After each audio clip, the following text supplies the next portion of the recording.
Hello students, welcome to my channel Gautam की class. तो आज मैं बीए फर्स्ट ईयर वालों के लिए हिस्ट्री से most important long answer type questions लेकर आया हूं, जो कि आपके एग्जाम के लिए मोस्ट इंपॉर्टेंट क्वेश्चंस हैं। यहाँ पर जो आपका सब्जेक्ट है वह सब्जेक्ट है पॉलिटिकल हिस्ट्री ऑफ इंडिया 606 ईस्वी से 1206 ईस्वी। यदि आपका भी यही सब्जेक्ट है तो आपके लिए मोस्ट इंपॉर्टेंट क्वेश्चंस होने वाले हैं। तो बने रहिए वीडियो के अंत तक। वीडियो में आगे बढ़ने से पहले यदि आप हमारे चैनल पर नए हो तो सब्सक्राइब जरूर करें, ताकि आपको हमारी आने वाली न्यू नोटिफिकेशन समय पर मिल सके। तो आइए बिना टाइम वेस्ट के वीडियो को स्टार्ट करते हैं। यहाँ पर फर्स्ट क्वेश्चन है, ह्वेनसांग कौन था, उसके द्वारा दिए गए भारत के विवरण पर संक्षेप में प्रकाश डालिए। अथवा ह्वेनसांग द्वारा वर्णित उत्तरी भारत की दशा को रेखांकित कीजिए। तो सबसे पहले आपको ह्वेनसांग का परिचय लिखना है कि ह्वेनसांग कौन था। ह्वेनसांग का जन्म चीन के एक नगर होनान फू के निकट 1605 ईस्वी में हुआ था। इस समय चीन क्रांति से ग्रस्त था, जिसके कारण उसके पिता को नौकरी छोड़नी पड़ी और ह्वेनसांग के पिता ने उसे अच्छी शिक्षा दिलाने के उद्देश्य से बौद्ध मठ में भेजा था। 13 वर्ष की आयु में वह बौद्ध भिक्षु बन गया था। 20 वर्ष की आयु में बौद्ध भिक्षु के रूप में वह काफ़ी लोकप्रिय हो गया था तथा एक महान उपदेशक बन गया। अपनी ज्ञान पिपासा को शांत करने के लिए उसने बौद्ध धर्म के अनेक ग्रंथों का अध्ययन भी किया था, किंतु कुछ धार्मिक शंकाओं के समाधान हेतु उसने बौद्ध धर्म की जन्मभूमि भारत आने का निश्चय किया तथा उसने भारत की ओर प्रस्थान कर दिया। तो इस प्रकार से ह्वेनसांग भारत आया था। ह्वेनसांग जो है वह हर्ष के शासनकाल में भारत आया था, आपको ये भी ध्यान रखना है। बाकी आपको इसके बारे में यहाँ पर पढ़ना है। इस वीडियो में मैं आपको पूरी डिटेल से एक्सप्लेन करके नहीं बता सकूँगा। इस क्लास की पीडीएफ आपको टेलीग्राम पर अवेलेबल हो जाएगी, आप वहाँ से जाकर कंप्लीट डिटेल से सभी क्वेश्चंस पढ़ सकते हैं। उसके बाद जो दूसरा पॉइंट है वह आपको लिखना है, ह्वेनसांग द्वारा तत्कालीन भारतीय दशा का वर्णन। अपने लगभग 14 वर्ष के भारत प्रवास के दौरान, यानी ह्वेनसांग ने लगभग 14 वर्ष तक भारत में प्रवास किया था। ह्वेनसांग ने भारत की राजनीतिक, सामाजिक, आर्थिक एवं धार्मिक दशा को निकट से देखा तथा अपने लेखों में उस दशा का वर्णन किया। उसके लेखों को भारतीय इतिहास की जानकारी का महान स्रोत माना जाता है। भारत की तत्कालीन दशा का वर्णन ह्वेनसांग ने इस प्रकार से किया है। पहला है राजनीतिक दशा का वर्णन। तो आपको राजनीतिक दशा का वर्णन पढ़ लेना है कि उसने किस प्रकार से राजनीतिक दशा का वर्णन किया था।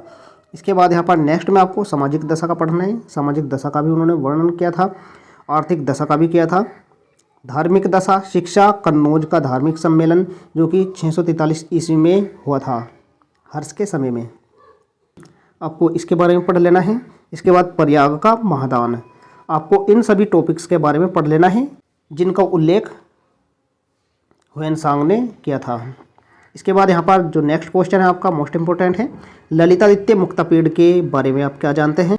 अथवा ललितादित्य मुक्तापीड़ के शासनकाल के विषय में संक्षेप में लिखिए। अथवा कश्मीर का ललितादित्य मुक्तापीड़ एक महान विजेता था, विवेचना कीजिए।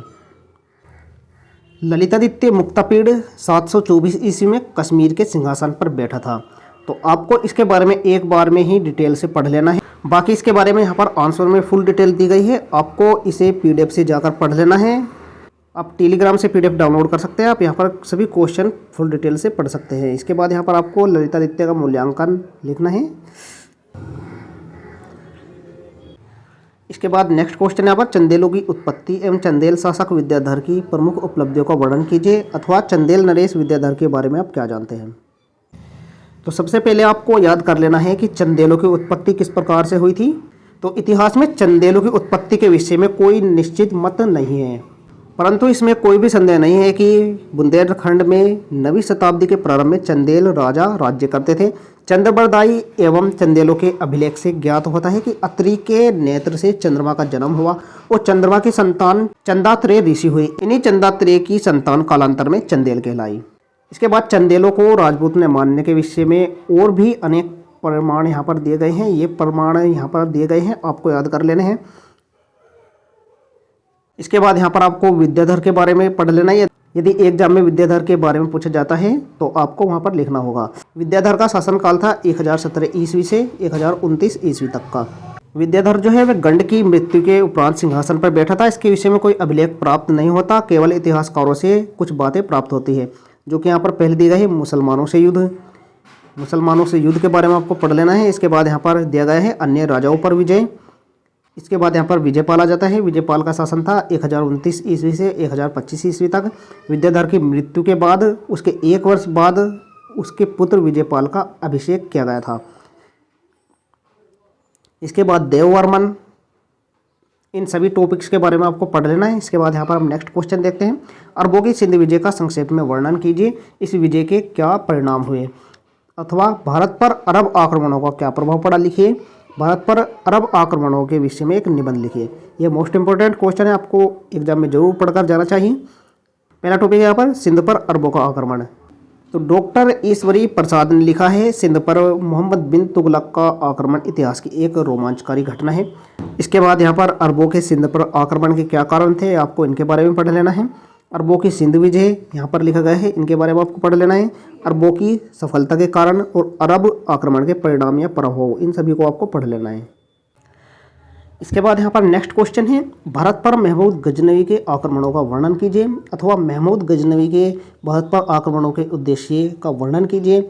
अथवा महमूद गजनवी के भारत पर आक्रमणों का वर्णन कीजिए, उसके प्रभाव की विवेचना कीजिए। अथवा महमूद गजनवी के आक्रमणों पर एक लेख लिखिए। तो इस प्रकार से आपके किसी भी प्रकार से एग्जाम में क्वेश्चन पूछा जा सकता है। क्वेश्चन का आंसर आपको उसके क्वेश्चन के अनुसार ही देना होता है। यदि उद्देश्य पूछा जाता है तो आपको उद्देश्य ही लिखना होता है। यदि उसके प्रभाव पूछे जाते हैं तो प्रभाव का वर्णन आपको करना होता है। तो फर्स्ट में आपको लिखना है महमूद गजनवी का युद्ध प्रयाण। महमूद गजनवी गजनी के शासक सुबुक्तगीन का पुत्र था। उसका पूरा नाम अबू कासिम महमूद था। उसका जन्म 2 नवंबर 1971 ईस्वी में हुआ था। उसकी माता गजनी के निकटवर्ती प्रांत जबुलिस्तान के अमीर की पुत्री थी और इस्माइल नसूर यूसुफ महमूद के भाई थे। वह तलवार के बल पर इस्माइल को पराजित कर 997 ईस्वी में गजनी का स्वामी बना था। उसने खलीफा अल कादिर बिल्ला से शासक की मान्यता और यमीन उद्दौला, जिसे साम्राज्य की दक्षिण भुजा कहा जाता है, तथा अमीन अल मिल्लत, जिसे धर्मरक्षक कहा जाता है, की उपाधियां उसने प्राप्त की। महमूद पहला मुसलमान शासक था जिसने सुल्तान यानी सशक्त या अधिपति की पदवी धारण की। महमूद के व्यक्तित्व के संदर्भ में लैनपोल ने लिखा है, महमूद एक महान सैनिक, दम्य साहसी, विलक्षण मानसिक तथा शारीरिक शक्ति का स्वामी था। इसके बाद दूसरा टॉपिक है महमूद गजनवी के भारत पर आक्रमण के उद्देश्य क्या क्या थे। आपको इसके बारे में लिखना है यदि आपके एग्जाम में पूछा जाता है, नहीं तो आप इसे छोड़ भी सकते हैं। महमूद गजनवी ने भारत पर बार बार आक्रमण किए थे और उसके उद्देश्य क्या थे, इसके बारे में आपको पढ़ लेना है। तो यहाँ पर कुछ उद्देश्य दिए गए हैं जिसके कारण उसने भारत पर आक्रमण किया था। तो यहाँ पर पहला है मूर्ति पूजा का अंत, यह भी एक कारण था क्योंकि महमूद गजनवी एक कट्टर मुसलमान था।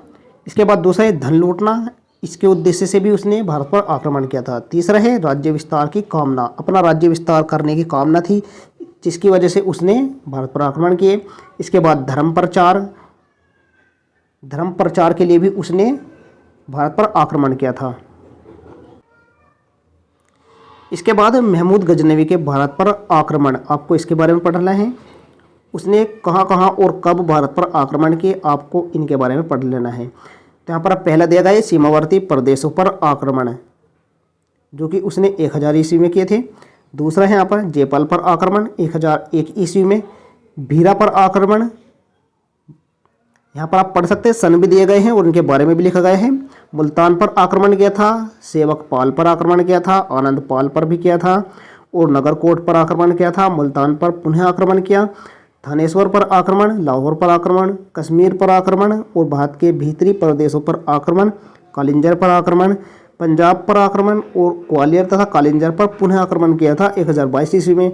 और सोमनाथ पर आक्रमण, यह तो उसकी बहुत ही महत्वपूर्ण घटना थी। सोमनाथ पर आक्रमण इतिहास की एक बहुत ही महत्वपूर्ण घटना थी। सोमनाथ पर आक्रमण के दौरान महमूद गजनवी ने मंदिरों के टुकड़े टुकड़े करवा दिए थे और उसने वहां पर मस्जिदों का निर्माण करवाया था। इसके बाद मुल्तान के जाटों पर भी उसने आक्रमण किया था। और महमूद गजनवी के आक्रमणों का भारत पर क्या प्रभाव पड़ा, इसके बारे में आपको यहाँ पर याद कर लेना है। महमूद गजनवी के आक्रमणों से भारत पर बहुत ज़्यादा प्रभाव पड़ा था, इसके बारे में यहाँ पर फुल डिटेल से लिखा गया है। इसके बाद यहाँ पर नेक्स्ट क्वेश्चन है आपका। नेक्स्ट है परमार राजा वाकपति मुंज की उपलब्धियों का वर्णन कीजिए अथवा वाकपति मुंज की उपलब्धियों को स्पष्ट करते हुए उसका मूल्यांकन कीजिए। उसका शासनकाल था 975 ईस्वी से 995 ईस्वी तक। वाकपति मुंज का शासनकाल यहाँ पर लिखा गया है। अधिकांश विद्वान उसे शेख हर्ष का वास्तविक पुत्र भी मानते हैं। इसके बारे में आपको बाकी यहाँ पर पढ़ लेना है। और वाकपति मुंज के अनेकों नामों का उल्लेख अभिलेखों में भी किया गया है। उसके अनेक नाम हैं, जैसे कि यहाँ पर वाकपति और उत्पलराज, मुंज, अमोघ वर्ष। यदि आपके शॉर्ट क्वेश्चन में भी पूछ लिया जाए तो आपको ये जरूर याद रखना है। इसके बाद यहाँ पर आपको वाकपति मुंज की उपलब्धियों के बारे में लिखना है। पहला है कल चुरियों से युद्ध, दूसरा है गुजरात के चालुक्यों से युद्ध, तीसरा है चोलों से युद्ध, चौथा है चाहमानों से युद्ध। इसके बाद यहाँ पर बहुत सारे युद्ध दिए गए हैं। गुलिहो से युद्ध, हुणों से युद्ध, लाट पर आक्रमण और कर्नाटक के चालुक्यों में युद्ध। तो आपको सभी टॉपिक्स के बारे में यहाँ पर पढ़ लेना है। तो ये सभी मोस्ट इंपॉर्टेंट क्वेश्चन थे जो कि आपके एग्जाम के लिए इंपॉर्टेंट है, आपके एग्जाम में पूछे जाने की पूरी उम्मीद है। आशा करता हूँ आपको ये वीडियो हेल्पफुल लगेगी। वीडियो पसंद आई तो लाइक जरूर करें, चैनल पर नहीं तो सब्सक्राइब जरूर करें, जिससे आपको हमारी आने वाली न्यू वीडियो नोटिफिकेशन समय पर मिल सके। मिलते हैं ऐसी न्यू वीडियो के साथ, तब तक के लिए बाय बाय, टेक केयर।